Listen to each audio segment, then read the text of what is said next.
Eu convido os meus irmãos para abrirmos então a palavra de Deus, o Evangelho de Jesus Cristo, segundo Marcos, capítulo 9, versos 33 a 50. Marcos 9, 33 a 50. Diz o texto: tendo eles partido para Cafarnaum, estando ele em casa, interrogou os discípulos: de que é que discorrieis pelo caminho? Mas eles guardaram silêncio, porque pelo caminho haviam discutido entre si sobre qual era o maior. E ele, assentando-se, chamou os discípulos, ou os 12, e lhes disse: se alguém quer ser o primeiro, será o último e servo de todos. Trazendo uma criança, colocou-a no meio deles, e tomando-a nos braços, disse-lhes: qualquer que receber uma criança, tal como esta, em meu nome, a mim me recebe. E qualquer que a mim me recebe, não recebe a mim, mas ao que me enviou.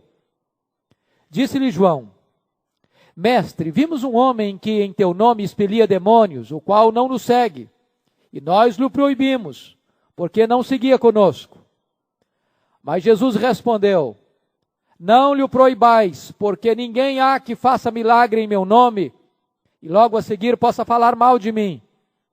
Pois quem não é contra nós, é por nós. Porquanto aquele que vos der de beber um copo de água em meu nome, porque sois de Cristo, em verdade vos digo que de modo algum perderá o seu galardão. E quem fizer tropeçar a um destes pequeninos crentes, melhor lhe fora que se lhe pendurasse ao pescoço uma grande pedra de moinho e fosse lançado no mar. Se tua mão te faz tropeçar, corta, pois é melhor entrares maneta na vida do que tendo as duas mãos ires para o inferno, para o fogo inextinguível, onde não lhes morre o verme, nem o fogo se apaga. E se teu pé te faz tropeçar, corta-o. É melhor entrares na vida aleijado, do que tendo os dois pés, seres lançado no inferno, onde não lhes morre o verme, nem o fogo se apaga. E se um dos teus olhos te faz tropeçar, arranca-o. É melhor entrares no reino de Deus com um só dos teus olhos, do que tendo os dois, seres lançado no inferno, onde não lhes morre o verme, nem o fogo se apaga. Porque cada um será salgado com fogo. Bom é o sal, mas se o sal vier a tornar-se insípido, como lhe restaurar o sabor? Tende sal em vós mesmos, e paz uns com os outros. Amém. Nós vamos meditar sobre o tema, os valores absolutos do reino de Deus. Os valores absolutos do reino de Deus. É interessante observar que Jesus acabara de falar, no contexto aqui, sobre alto sacrifício, da disposição dele de ser entregue nas mãos dos homens, de morrer. E nesse contexto de alto sacrifício, os discípulos estão conversando sobre autopromoção. Enquanto Jesus está pronto a dar a sua vida, os discípulos estão discutindo entre eles quem é o maior.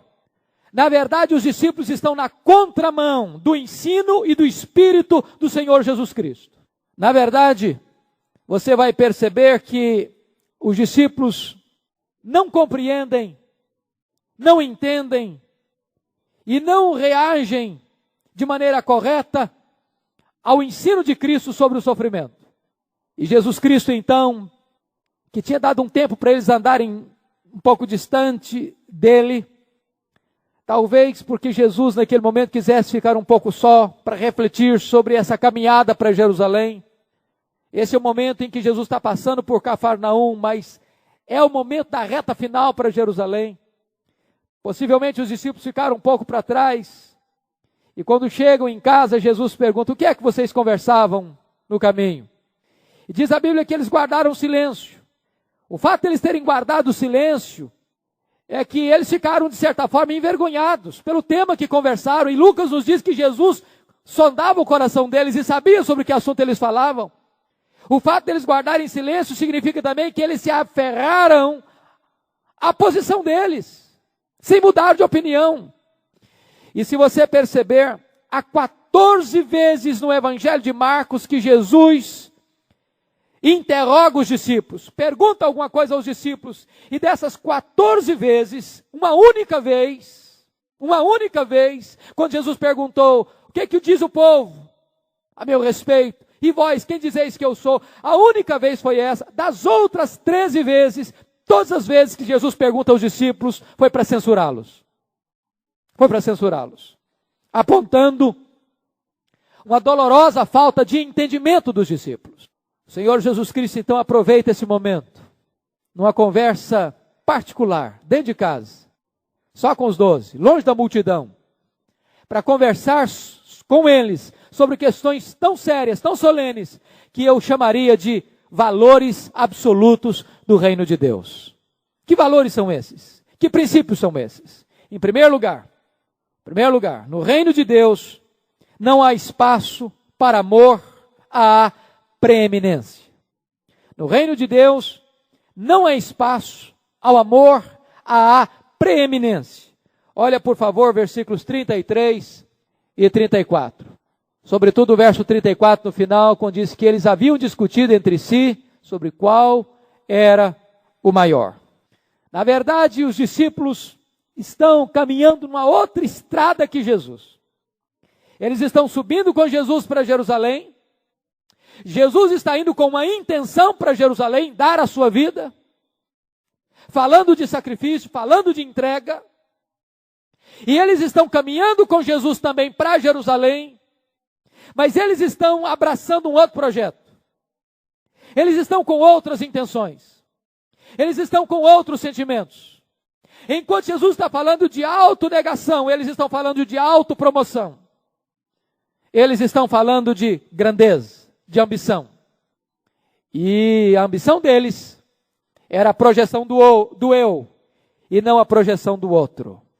Na verdade, esse discurso dos discípulos soou muito mal, sobretudo em face do contexto que precedeu esta conversa, e você pode olhar aí, exatamente nos versos 30 a 32, que Jesus estava exatamente falando para eles, momentos antes, acerca de dar a sua vida, de entregar a sua vida, de ir para a cruz. E eles, em vez de entender a mensagem da cruz, eles estão na contramão. Eles estão com outros propósitos e com outros sentimentos.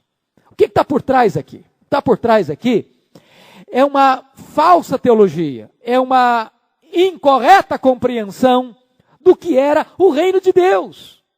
Talvez até por não entenderem o que Jesus dissera neste mesmo capítulo, que alguns deles não passariam pela morte antes de ver a vinda do reino com poder.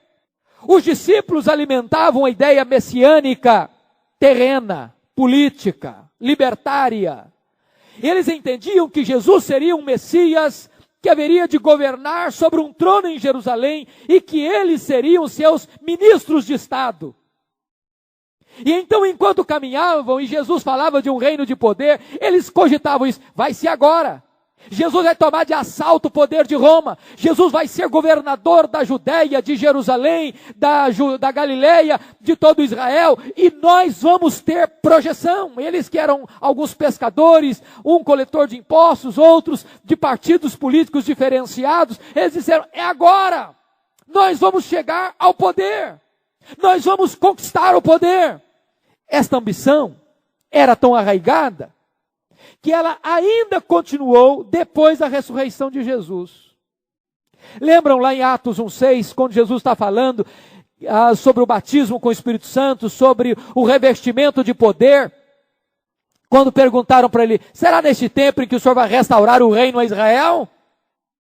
Eles ainda aguardavam esse tempo.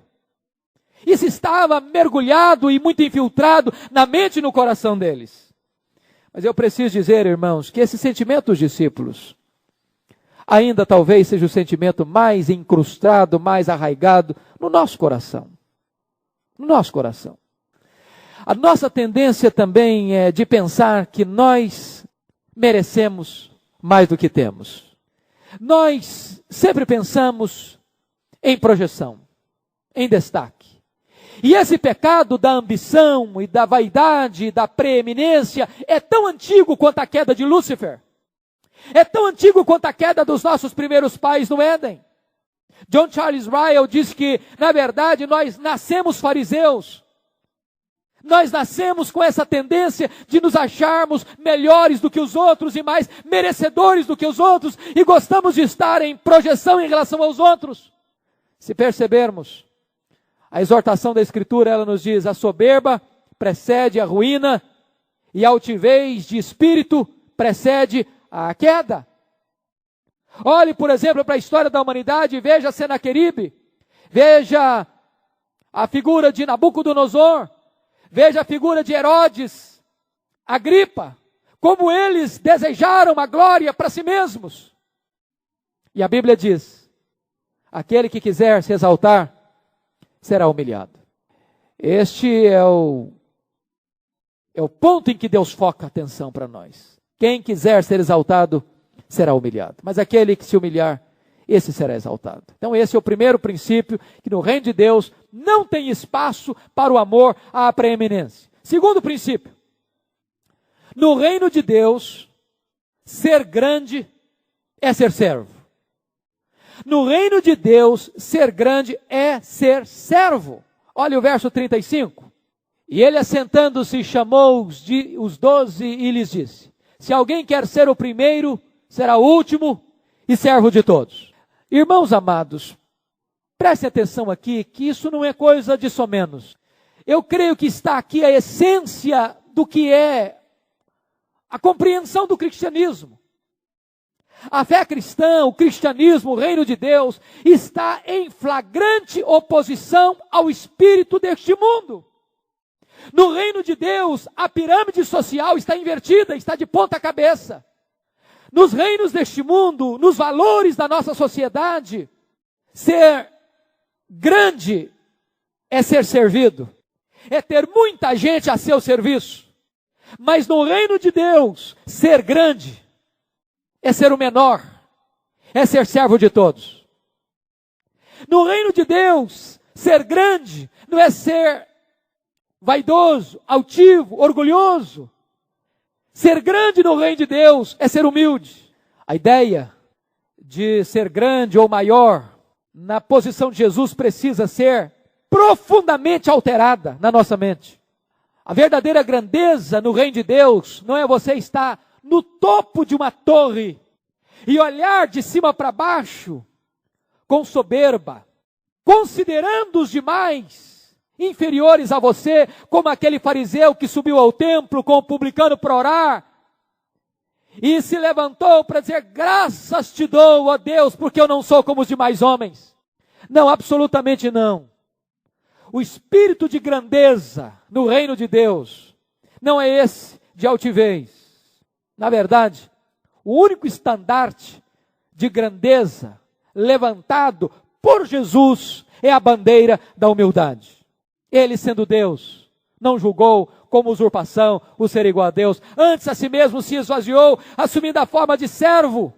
E diz a Bíblia, tende em vós o mesmo sentimento que houve também em Cristo Jesus. Amados irmãos, ninguém pode compreender o cristianismo e ser uma pessoa orgulhosa, ser uma pessoa altiva, ser uma pessoa soberba. Por isso a primeira bem-aventurança no reino de Deus é, bem-aventurados os humildes de espírito, porque deles é o reino dos céus. Qualquer pessoa que olhar para si mesmo e dizer, eu tenho virtudes, eu tenho valores, eu tenho merecimentos, eu devo ser aplaudido pelos outros, não compreendeu o que é cristianismo. A ideia de poder para o mundo é exercer poder sobre os outros. Isso é ser grande para o mundo. Quanto mais forte você é, quanto mais poderoso você é, quanto mais rico você é, quanto maior poder você tiver nas suas mãos, quanto mais gente você tiver ao seu serviço, mais poderoso você é, mais importante você é. No reino de Deus é o contrário. A pirâmide está invertida. Quanto mais você serve aos outros, maior você é. Quanto mais humilde, mais despojado você é, mais você tem valor aos olhos de Deus. Agora preste atenção. Ser servo não significa também uma posição servil. Não é isso. Ser servo não significa ser um zero à esquerda. Ser servo não significa ser uma pessoa apagada. Ser servo não significa que você não esteja guindado a determinadas posições de privilégio no contexto social. Não é isso. Ser servo significa que não importa a posição que você ocupa na estratificação social, o seu espírito é um espírito de serviço, de despojamento, de compreensão que tudo que você tem, você recebeu. E que o propósito da sua existência é dar mais do que receber. Na verdade, o que importa não é ser aplaudido pelo mundo. O que importa é ser aprovado pelo céu. O que importa é ser aprovado por Deus. Este é o princípio que Jesus está estabelecendo aqui para nós, nesse versículo 35. Terceiro princípio. No reino de Deus, os menores são absolutamente importantes. Os menores são absolutamente importantes. Olha os versos 36 e 37. Trazendo uma criança, colocou-a no meio deles, e tomando-a nos braços, disse-lhes: qualquer que receber uma criança tal como esta em meu nome, a mim me recebe, e qualquer que a mim me recebe, ou me receber, não recebe a mim, mas ao que me enviou. Naquele tempo de Jesus, as crianças não recebiam a atenção dos adultos. Naquela época não havia o estatuto da criança, nem do adolescente. Tanto na cultura judaica, quanto na cultura romana, quanto na cultura grega, as crianças eram, de certa forma, marginalizadas e desprezadas e esquecidas. E o Senhor Jesus Cristo, querendo oferecer para os discípulos um exemplo vívido, em vez de fazer um discurso, ele pega uma criança no colo. Jesus foi o mestre das lições, mais do que tantas vezes das palavras. Muitas vezes Jesus economizou um discurso com a única figura. Ele pegou uma criança, e ele pegou essa criança no seu colo. E ele disse então: quem receber uma criança em meu nome, me recebe. E quem me recebe não recebe a mim, mas recebe aquele que me enviou. O que é que as crianças representam aqui? Jesus está falando de apenas receber a criança. Também receber a criança. Mas a criança aqui é um símbolo. É um símbolo de todos aqueles que são esquecidos, marginalizados, diminuídos, não vistos, não reconhecidos pela sociedade. O que Jesus está dizendo aqui é que, embora o espírito daqueles discípulos era saber quem era o maior, a preocupação de Jesus é assistir quem é o menor.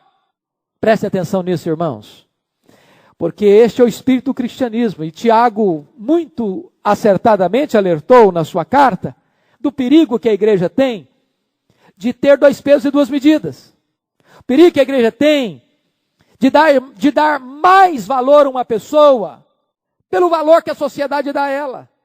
De entrar duas pessoas na igreja, um rico e um pobre, um vestido de maneira bela, atraente, e a outra entrar com as suas roupas singelas e pobres. E a igreja dar mais valor a um do que a outro, pela roupa que ele veste, pelo anel que ele usa, pelo dinheiro que ele tem, pela posição que ele ocupa. E o Senhor Jesus Cristo aqui pega uma criança, símbolo daqueles que eram marginalizados, esquecidos, desprezados, e diz: quem receber a um menor como este, a mim me recebe, recebe ao que me enviou.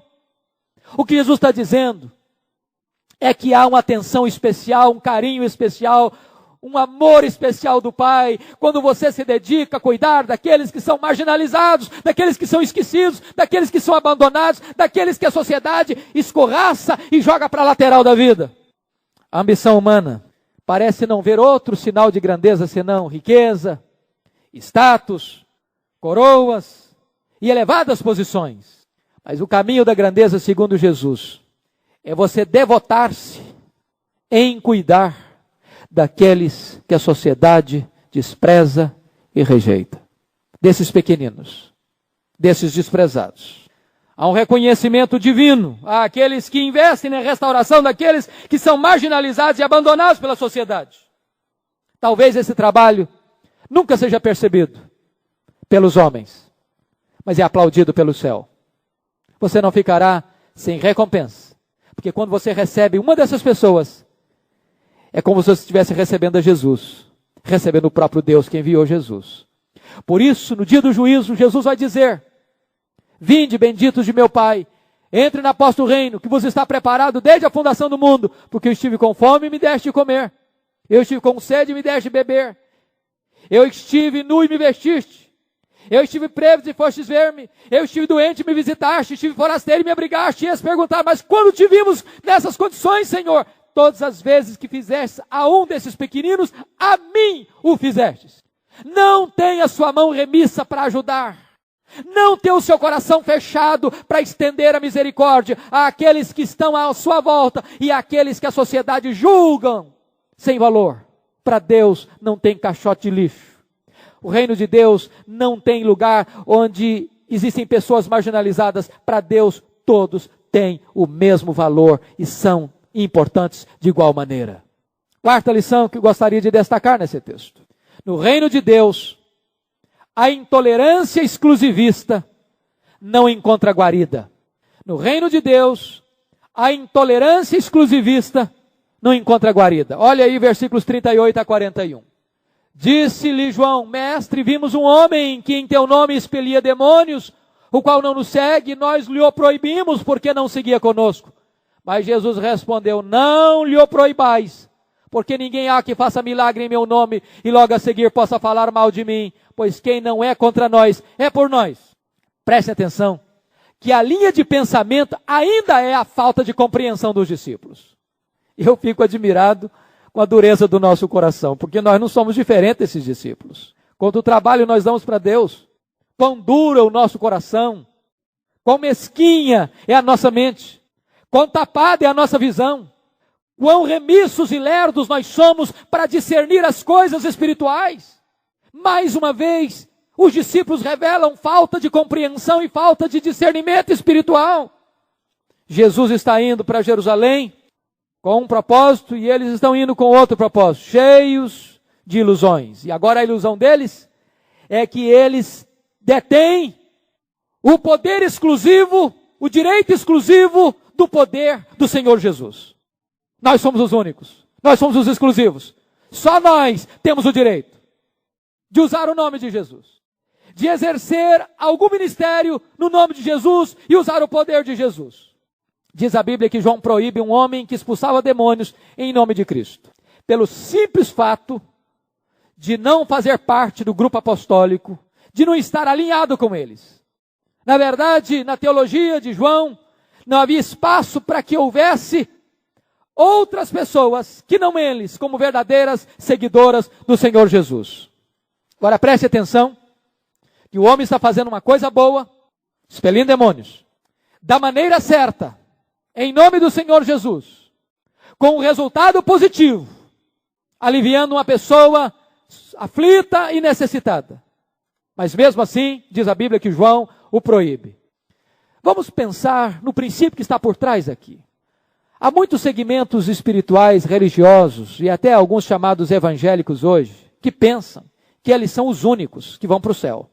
Que se você não fizer parte de seu grupo sectário, você jamais entrará no reino de Deus. Que se você não aderir às suas fileiras, você está fora do reino de Deus. Há muitos que neciamente creem que Deus é um patrimônio exclusivo da sua denominação. Agem com soberba, agem com altivez e desprezam todos quantos não aderem à sua corrente sectária. Esse espírito exclusivista não tem a aprovação do Senhor Jesus, o cabeça da igreja. Na verdade, você vai encontrar registrado nos evangelhos algumas pessoas que não faziam parte do grupo dos discípulos e que tantas vezes demonstraram uma fé muito mais robusta do que os próprios discípulos. Aliás, às vezes que Jesus elogiou a fé de alguém, via de regra, era de um estrangeiro. Era de alguém que, no entendimento judaico, estava excluído do reino de Deus. Nós deveríamos ter mais cautela em julgar os outros. Na verdade, esse espírito sempre fez parte do ser humano. Se você perceber, certa feita, 2 homens, Eldade e Medade, começaram a profetizar no acampamento de Israel, na caminhada e peregrinação pelo deserto. E Josué, cheio de zelo, disse para Moisés: proíbe-lo, Moisés. E a resposta de Moisés foi esta: tens tu ciúmes por mim? Tomara todo o povo do Senhor fosse profeta, que o Senhor lhes desse o seu espírito. Preste atenção nisso. O entendimento na época do jovem Josué era esse: somente Moisés podia profetizar. E aquele que profetizasse deveria ser proibido. E Moisés diz: não, o Espírito de Deus não é patrimônio meu. Deus pode usar outras pessoas. Deus pode dar o seu Espírito a outras pessoas. Pense no que Paulo escreveu aos Filipenses capítulo 1, quando está preso em Roma. E ele dá graças a Deus porque algumas pessoas estão pregando, ainda que com um sentimento equivocado, mas estão pregando o Evangelho. Que me importa? Pergunta Paulo, que me importa? Agora eu quero deixar claro uma coisa, para que não haja confusão, nem entendimento distorcido do que esse texto está dizendo. Então vamos dizer o que é que esse texto não está dizendo. Porque muitas pessoas pegam esse texto para forçá-lo a dizer o que ele não quer dizer. Para botar na boca de Jesus o que Jesus nunca disse. Jesus não está querendo aqui afirmar que nós deveremos considerar como parceiros os hereges, os heterodoxos, aqueles que negam a verdade de Deus, aqueles que acrescentam à Escritura o que não está na Escritura, ou que retiram da Escritura o que está na Escritura. O que Jesus está dizendo aqui, e nem aprovando aqui, não é o chamado inclusivismo religioso. Não, Jesus não está falando sobre isso. Em outras palavras, Jesus não está dizendo o seguinte: olha, toda religião é boa, toda religião segue uma vertente da verdade, olha Deus por um outro ângulo, e na verdade toda religião está a serviço de Deus. Não é isso que Jesus está ensinando aqui. Jesus não está ensinando aqui o universalismo. Jesus não está apoiando aqui o ecumenismo. Na verdade, não há unidade espiritual fora da verdade. Em momento algum, este homem que expulsa demônio em nome do Senhor Jesus está fora da verdade. Ele está fazendo uma obra boa, pelos meios corretos, em nome de Jesus, com um propósito certo, que é ajuda uma pessoa necessitada. E por isso é que Jesus Cristo ordena a João: vocês não devem proibi-lo. Nós estamos vivendo um tempo difícil, irmãos, nesta área, quando tantas pessoas se levantam para dizer que a igreja deveria ser mais fraterna com os que pensam diferentes, que a igreja deveria ser mais solidária com aqueles que não creem como ela crê, que a igreja deveria dar as mãos a todos os segmentos religiosos, não importa a sua fé, não importa a sua crença, não importa a sua teologia, porque na verdade, ao fim, todos vão ser salvos, na verdade todos são filhos de Deus. Isso é uma heresia, isso é uma mentira, isso é um engodo, isso não está apoiado nas Escrituras. E eu fiquei perplexo, há poucos dias, quando assisti a um programa, e eu vou dizer isso porque é um fato público, saiu na televisão, então outras pessoas devem ter visto e ouvido. Quando o bispo Crivella, terminando um programa, chama os umbandistas, os candomblistas, os esotéricos e todos os segmentos outros religiosos para se unirem em uma prece. Isso está em desacordo com a Escritura. Isso está absolutamente contrário ao que a Bíblia ensina. E aqueles que buscam ancorar essas ideias nesse texto estão absolutamente equivocados no seu entendimento e na sua interpretação. Agora, por outro lado, voltando aqui ao espírito do texto, voltando ao espírito da interpretação de Jesus, há muitas pessoas que correm o risco de idolatrarem sua denominação e sua estrutura eclesiástica ao ponto de não verem nenhum mérito nos outros segmentos que servem a Deus, de pensarem que eles são os únicos que vão para o céu e que agradam a Deus e que estão fazendo a obra de Deus. E aqui o Senhor Jesus vai ilustrar no verso 41, dando um exemplo. Não pensem vocês que só vocês estão a serviço de Deus, não. Jesus está dizendo isso para os 12. Em outras palavras, na caminhada de vocês, se alguém lhes der um copo de água em meu nome, porque vocês são de Cristo, não ficará sem o galardão. Um copo de água era o menor gesto de hospitalidade que alguém podia fazer. A Bíblia diz que este gesto devia ser feito até com o inimigo. Se teu inimigo tiver fome, dá-lhe de comer. Se tiver sede, dá-lhe de beber. Uma pessoa, se fizer isso, até um copo de água fria que der para você em nome de Jesus, porque você é de Cristo, não ficará sem a recompensa. Vamos ao quinto princípio desse texto. O reino de Deus exige renúncia de tudo aquilo que nos afasta da santidade. Versos 42 a 48. E eu chamo a sua atenção para o verso 42, porque é uma possibilidade monstruosa servir em vez de a fé ao abandono da fé. Vejam vocês, verso 42. E quem fizer tropeçar a um desses pequeninos crentes, melhor lhe fora que se lhe pendurasse ao pescoço uma grande pedra de moinho e fosse lançada ao mar. Preste atenção que Jesus disse isso em Cafarnaum. Cafarnaum é uma cidade que fica à beira-mar. Então, vamos ilustrar. É como se Jesus estivesse ensinando aqui dentro do templo desta igreja, dizendo o seguinte: quem fizer escandalizar a um desses pequeninos que crê em mim, seria melhor pegar uma pedra de moinho. A pedra de moinho aqui é a pedra maior, que estava sobre uma pedra menor, para debulhar, para quebrar os grãos. Era uma pedra que um homem não podia, de certa forma, carregar sozinho, que tinha que um jumento arrastar.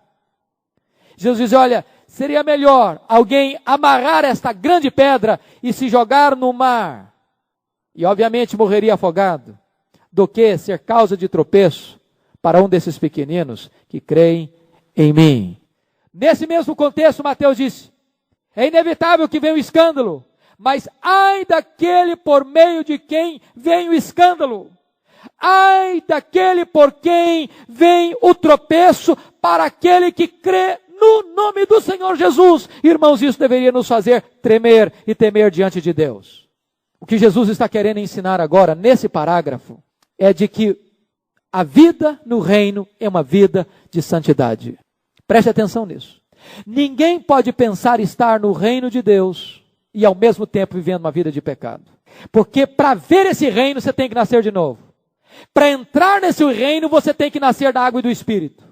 Não é possível ser um partícipe, um membro desse reino de Deus e viver na prática do pecado. E aí Jesus usa algumas figuras. Ele usa as mãos, os pés e os olhos. Aquilo que você faz, aonde você vai e o que você vê pode ser um tropeço na sua vida. Preste atenção nisso. O que você faz, o que você vê e aonde você vai pode ser um grande tropeço na sua vida. E o Senhor Jesus Cristo está dizendo o seguinte: se a sua mão direita te faz tropeçar, corta. É melhor você entrar maneta na vida do que todo o seu corpo ser lançado no inferno. Se o teu olho te faz tropeçar, arranca-o. É melhor entrar caolho no reino do que com os teus dois olhos seres lançado no inferno, onde o fogo nunca apaga e o bicho jamais deixa de roer. Se o teu pé te faz tropeçar, corta-o. É melhor entrar manco no reino de Deus do que você ser lançado todo no inferno.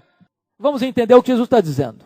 Primeiro, Jesus não está recomendando aqui uma mutilação. Alguns pais da igreja entenderam isso e se mutilaram. Não é isso que Jesus está falando.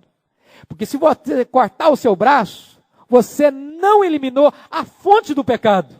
Se você arrancar o seu olho, você não eliminou a fonte do pecado. A fonte do pecado não é seu braço, não é seu olho, não é seu pé. Jesus já ensinara aqui no capítulo 7 deste evangelho que a fonte do pecado é o seu coração. Do coração procedem os maus desígnios. Então o que Jesus está falando? O que Jesus está falando é que você tem que ser radical na eliminação de tudo aquilo que seja tropeço para a sua vida. Você deve fazer uma cirurgia radical do ponto de vista simbólico de tudo aquilo que possa causar tropeço para a sua vida espiritual. Em outros termos, você precisa extirpar hábitos, você precisa abandonar talvez alguns prazeres que lhe são favoritos, você precisa renunciar a determinados ambientes que você gosta, você precisa romper-se com determinadas coisas que já são tão em partes da sua vida, comer parte da sua vida, a sua mão, o seu olho e o seu pé. Em outros termos, você deve fazer morrer a sua natureza terrena. William Hendrickson chega a nominar algumas coisas, por exemplo, dizendo o seguinte, que a tentação deve ser abrupta e decisivamente cortada.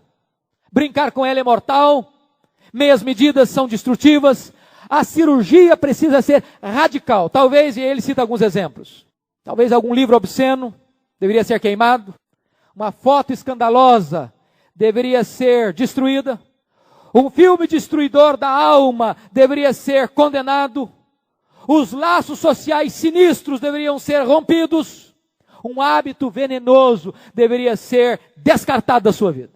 Você vai examinar o seu coração e ver o que é que está sendo causa de tropeço na sua caminhada de santidade. Rompa com isso, radicalmente.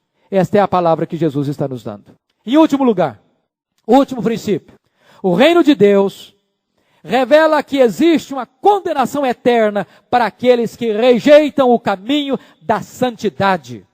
Os mesmos versos 42 a 48, há um estribilho de Jesus. É melhor você entrar no céu sem um olho, sem uma mão, sem um pé, do que todo o seu corpo ser lançado no inferno, onde o fogo não apaga e o bicho jamais, e o verme jamais deixa de roer. Jesus acreditava no inferno como um lugar, como um estado de sofrimento e de tormento eterno. E a palavra inferno aqui é uma palavra extremamente sugestiva. A palavra grega é a palavra Geena. E Geena vem do Vale dos Filhos de Rinom, um local em Jerusalém que foi instituído pelo rei Acais, ímpio rei Acais, quando ele levantou uma estátua de um ídolo chamado Moloque. Era um deus pagão. E esse ídolo era oco por dentro, com seus braços estendidos. E aí botavam fogo dentro deste ídolo, e quando ele ficava em brasas, em chamas, os adoradores deste ídolo sacrificavam os seus próprios filhos a este ídolo, jogando seus filhos nos seus braços em brasas. Diz a Bíblia que o rei Acais sacrificou os seus próprios filhos a este deus pagão. Mais tarde, Manassés fez o mesmo. Quando o rei Josias, um homem de Deus, começou a governar em Jerusalém, ele eliminou essa prática, ele profanou este lugar, e aquele local onde tinha esses sacrifícios abomináveis, execráveis, tornou-se o local onde o lixo da cidade de Jerusalém era jogado. E onde este lixo era jogado, não tinha processador de lixo como nos dias atuais. Então sempre havia fogo.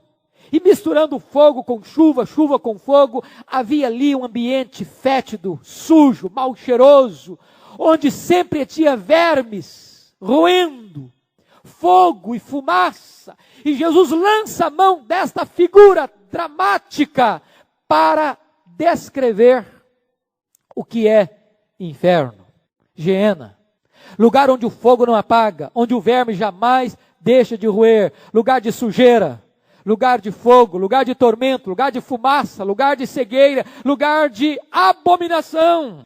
E o Senhor Jesus Cristo disse, com muita clareza, aqueles que preferirem o pecado à santidade, o lugar deles será no inferno. Não tem uma terceira via. Irmãos, se você e eu pararmos para refletir sobre o que é inferno, que ele é uma realidade, e que aqueles que não se renderem ao Senhor Jesus e não viverem em santidade, não poderão ir para outro local, senão para este local de condenação eterna. Nós nos tornaríamos muito mais zelosos da obra de Deus. E eu termino com a conclusão que o próprio Jesus usa. Você nota que Jesus vai concluir nos versos 49 e 50. E segundo William Barclay, esses dois versos, 49 e 50, são os versículos mais difíceis de serem interpretados de todo o Novo Testamento. Porque notem vocês que Jesus usa 3 ditados, ou 3 frases, ou 3 expressões complexas. A primeira delas está no verso 49, porque cada um será salgado com fogo. O que é isso?